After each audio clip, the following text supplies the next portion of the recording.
first main segment today is going to be the Women's Footballer of the Week. For this week, I have chosen again to pick multiple Women's Footballers of the Week.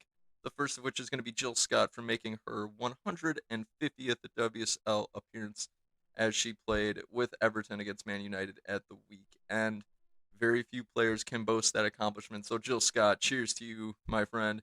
And you've had a very illustrious career so far with the Lionesses, that's the English women's national team, and with Everton, Manchester City, and the like, and have succeeded in many, many facets of the game. So, huge props to you. And the other women's footballer of the week is actually going to be an entire squad. That's right.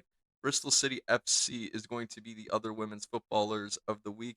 They picked up their first win of the WSL season and have made the WSL table much, much, much more interesting, which I'll touch on in just a little while. But with that, they they bested Brighton Hove Albion by a scoreline of 3-0 at the weekend. Ebony Salmon had the brace. She has scored most of Bristol City's goals this season and continues to be a shining light and a shining star into their club.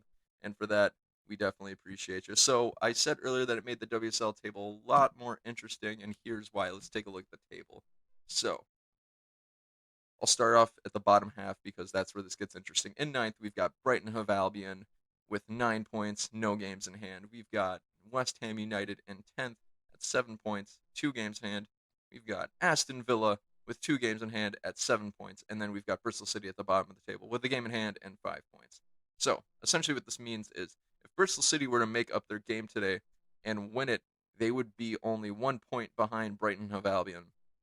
And essentially they would be safe in terms of West Ham and Aston Villa because they have yet to make up their 2 games yet. But considering that Brighton hasn't made up has doesn't have to make up any games and would only be a point ahead of Bristol City if they made up their game, it just makes things at the bottom of the table look very, very interesting. So that's something to keep your eye out on as time goes on.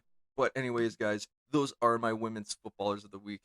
Who are yours? Feel free to jump down in the comments below and let me know who you got.